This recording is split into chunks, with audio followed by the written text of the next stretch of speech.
I let a stranger hide in my apartment, and I don't know if I regret it. This happened last year, and I still don't know if I made the right call. It was around 11 p.m. when I got home from a late shift. I live in a small apartment in a not-so-great part of the city, so I'm always a little on edge walking home. That night felt off. As I was unlocking my door, I noticed a guy standing at the end of the hallway. He wasn't doing anything, just standing there. But something about him made my stomach drop. I got inside, locked the door, and tried to shake it off. Not even 5 minutes later, someone knocked. Hard. I froze.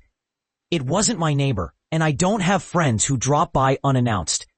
Then a voice called out, "Please, can you just let me in for a second?" It was a woman. She sounded out of breath, almost panicked. I looked through the peephole, and there she was, maybe in her mid-20s, wide eyes glancing down the hall like she was being followed. I know it was a stupid move, but I cracked the door open just a little and asked her what was going on. She whispered that there was a guy who had been following her since she left the train.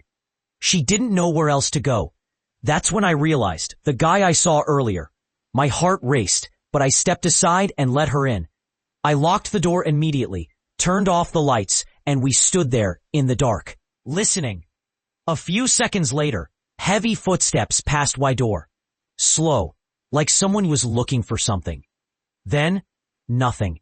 She stayed for about 30 minutes, just sitting on my couch, shaking. I offered her water, but we barely talked. Eventually, she called a friend to come pick her up. When she left, she just said thank you and disappeared down the hall. I never saw her again. I don't know if she was telling the truth. Maybe she was genuinely in danger. But I think about that night all the time, and I can't decide if I did the right thing, or if I got really, really lucky.